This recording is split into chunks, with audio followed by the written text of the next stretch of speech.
여러분 안녕하십니까? CTV 뉴스 박은결입니다. 완연한 봄 날씨가 이어지고 있는 요즘입니다만 주변에 감기로 고생하시는 분들이 꽤 있는 것 같습니다. 좋은 계절에 더욱 건강 유의하시기를 바라면서 3월 셋째 주 뉴스 전해드리겠습니다.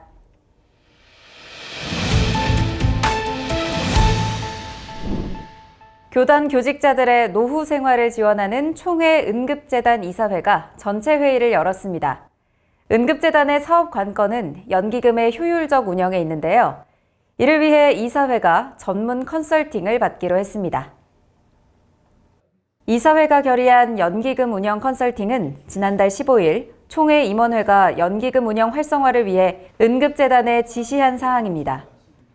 이사장 오정호 목사는 현재에 대한 정확한 진단과 미래에 대한 전망을 확보하기 위해 컨설팅이 필요하다며 전문 업체 선정에 속도를 내라고 당부했습니다.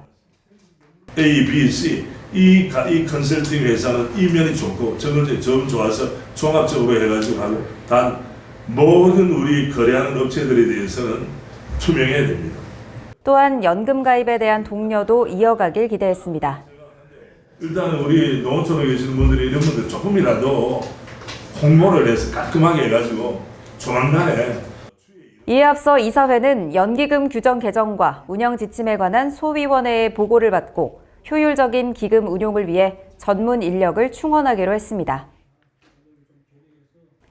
총회 역사위원회가 세 곳의 교회들을 한국 기독교 역사 사적지로 지정했습니다. 역사 사적지 지정 교회들은 외관교회와 여수제일교회, 진주교회로 3.1운동과 한국전쟁 등 영욕의 근현대사 속에서 민족의 순환을 함께하며 신앙의 절개를 지킨 교회들입니다. 교회 설립 120주년과 함께 겹경사를 맞은 외관교회는 역사관 개관식을 통해 6.25 당시 관련 유물과 선교자료 등을 선보여 눈길을 끌었습니다. 아울러 GMS 소녀섭, 김선화 선교사의 파송식도 진행해 사적지 지정에 감사를 표했습니다.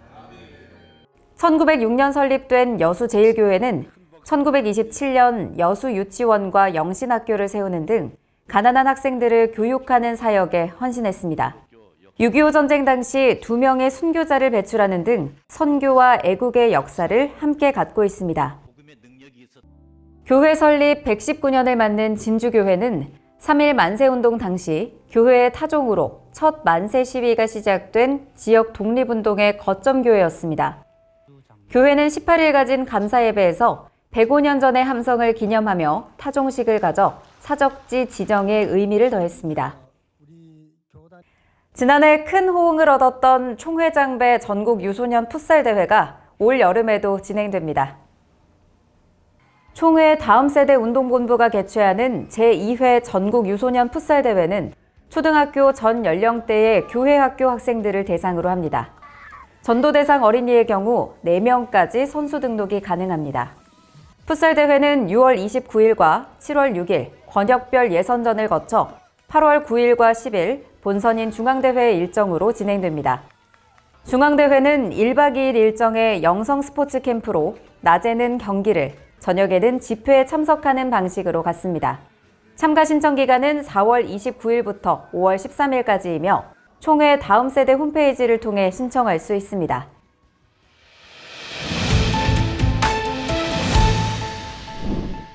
제22대 국회의원 선거가 19일 앞으로 다가왔습니다. 전국이 총선 열기로 뜨거워지고 있는데요. 교회 역시 예외일 리 없습니다. 선거 때마다 입방아에 오르는 목회자와 교계 인사들의 소식이 한국교회의 이미지를 실추시키곤 했는데요. 목회자는 물론 일반 신자도 주의하지 않으면 선거법 위반으로 처벌될 수 있다고 합니다. 김희돈 기자가 보도합니다. 180석이 지금 국회의원 하고 있거든, 좌파들이. Right now we would have 이거는 180 seats in the left. 건국 후에 없었던 일이에요. And after the Constitution, 앞으로도 영원히 있을 수 the founding 없어요. of our nation, we have never seen this kind of a scene.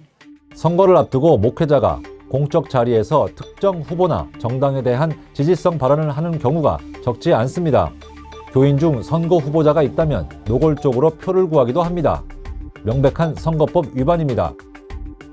공직선거법 제85조 제3항은 누구든지 종교적인 기관 단체 등의 조직 내에서의 직무상 행위를 이용하여 그 구성원에 대하여 선거 운동을 하거나 하게 할 수 없다고 밝히고 있습니다. 그래서 이제 제일 대표적으로 문제되는 것은 어쨌든 목사님들이 예배 시간에 그런 선거운동을 하는 게 문제되고요. 처벌받은 사례들이 꽤 있거든요. 이 많은 성도들에게 큰 영향을 미치고 있는 분이 그런 법에 어긋나는 선거운동을 해가지고 벌금형 처벌을 받았다. 이거 얼마나 불명예스럽습니까? 네. 선거법 위반의 문제는 일반 신자도 예외가 아닙니다. 최근 SNS의 활용이 크게 늘면서 정치 관련 가짜뉴스가 빠르게 퍼져나가고 있습니다. 신자 중 상당수가 사실 확인도 하지 않은 채 특정 후보의 명예를 훼손하는 가짜뉴스 생산에 참여합니다. 이 역시 선거법 위반입니다. 특별히 이제 교회 단체 카톡방에다가 무슨 좀 출처가 의심스러운 이런 동영상, 유튜브 같은 거 또는 그런 뉴스 같은 거 잘 공유를 안 하셨으면 좋겠어요. 그게 퍼져나가면은 나중에 뭐 후보자 비방죄라든지 이런 걸로 처벌받을 수도 있고 또 그 다음에 이 카톡방에 그런 걸 올라오는 것을 불편하시는 분도 있거든요. 일부 목회자와 신자들의 무분별한 행동은 단순한 범법 행위에 그치지 않습니다. 교회에 대한 부정적인 이미지를 증폭시켜 전도의 문을 닫게 만듭니다. 특히 선거철마다 반복되는 목회자들의 치우친 정치적 발언은 치명적입니다. 많이 바람직하진 않다고 생각하는데 뭐 생각은 뭐 국민들마다 다르기 때문에 오히려 그게 이제 그 갈등을 일으킬 수 있는 요인이 될 수도 있기 때문에 뭐 그렇게 생각합니다. 교인들에게도 부정적인 영향을 끼칩니다. 목회자와 정치적 생각이 다를 경우 교회를 떠나게 만드는 요인이 되기도 합니다. 우리나라 교인들은 교회가 정치 참여하는 걸 진짜 싫어해요.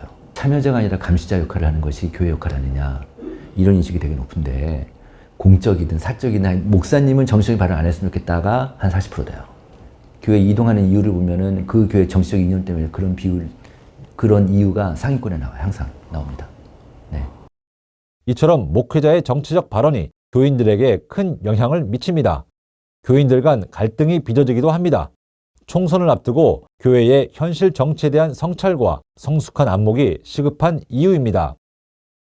정치적 견해는 당연히 다를 수 있죠. 근데 우리는 교회는 뭡니까? 같은 신앙 고백 위에 서 있잖아요. 그러니까 적어도 교회에서는 생각이 다른 사람도 적이 아니다.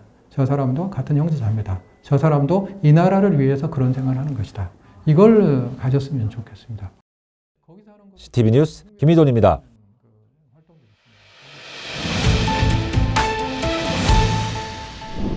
매주 목요일 저녁 복음 통일을 위해 기도하는 주빌리라는 이름을 아십니까? 20년 전 사랑의 교회 대학부와 부흥한국의 합심 기도회에서 시작해 현재까지 통일을 위해 부르짖는 기도회의 이름입니다. 주빌리 기도회가 곧 1000회를 맞는다고 합니다. 사무총장 오성훈 목사에게 주빌리 1000회의 의미와 감사, 통일을 위한 기도 사역의 가치에 대해 들었습니다. 안녕하십니까? 기도로 복음 통일을 앞당기는 오성훈 목사입니다. 현재 주빌리 통일국 기도회 사무총장으로 섬기고 있습니다. 저희 주빌리 통일국 기도회는 주빌리 희년의 정신으로 교단과 교파와 단체를 뛰어넘어 연합하여 우리가 기도할 때 하나님께서 복음적 통일을 선물로 주실 것이라는 믿음을 가지고 지속해서 기도하고 있습니다. 천차에 이르기까지 이 기도의 자리를 지켜온 결과 그동안의 분쟁적인 영역이었던 북한 선교에 진정한 연합의 영이 부어지게 되었고요. 이제는 하나 되지 않으면 안 된다고 하는 그런 당위성을 가지고 함께 연합하는, 그래서 작년에 통일선교 언약을 함께 만들어내고 그리고 한국교회 통일선교 교단 협의회를 설립하는 등의 열매를 맺었습니다. 저희 주빌리 통일국 기도회는 한 성도라도 더, 한 교회라도 더 복음 통일을 위한 기도에 동참하실 수 있도록 이 기도의 자리를 통일의 그날까지 지켜나가도록 하겠습니다. 감사합니다. 다음 주 교단의 주요 일정입니다.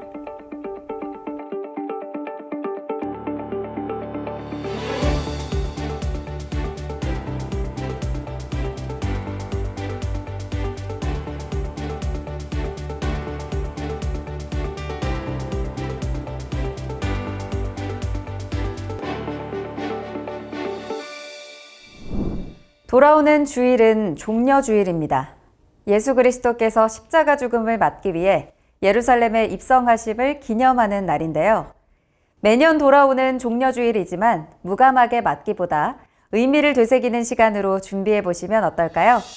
이상으로 CTV 뉴스를 마칩니다. 다음 주에는 더 알찬 소식으로 구독자 여러분을 찾아오겠습니다.